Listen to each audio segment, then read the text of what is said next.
ചൈനയിലെ വടക്കുപടിഞ്ഞാറൻ സിൻജിയാങ് പ്രവിശ്യയിലെ കനാസ് റിവർ സിനിക് ഏരിയയിൽ ജനുവരി 5-ന് അസാധാരണമായ ഒരു ഐസ് സുനാമി പ്രതിഭാസം അരങ്ങേറി. പെട്ടെന്നുണ്ടായ താപനില വ്യതിയാനത്തെ തുടർന്ന് നദിയിലെ ഐസ് പാളികൾ പൊട്ടിമാറുകയും അടിയിൽ കുടുങ്ങിക്കിടന്ന വെള്ളം കൂറ്റൻ മഞ്ഞുപാളികളുമായി കുതിച്ചൊഴുകുകയുമായിരുന്നു.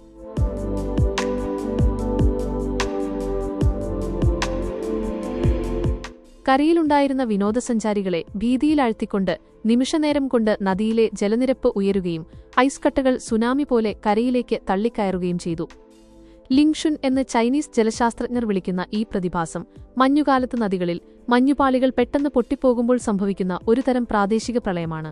നദിയിൽ സ്ഥാപിച്ചിരുന്ന സുരക്ഷാവേലികൾ വിനോദസഞ്ചാരികളെ അപകടത്തിൽ നിന്നും സംരക്ഷിച്ചു. സംഭവത്തിൽ ആർക്കും പരിക്കേൽക്കുകയോ നാശനഷ്ടങ്ങൾ സംഭവിക്കുകയോ ചെയ്തിട്ടില്ലെന്ന് അധികൃതർ അറിയിച്ചു. പർവ്വതമേഖലകളിൽ പെയ്ത ശക്തമായ മഴയും മഞ്ഞുരുകലും ഈ കുത്തൊഴുക്കിന് കാരണമായതായി റിപ്പോർട്ടുകൾ വ്യക്തമാക്കുന്നു.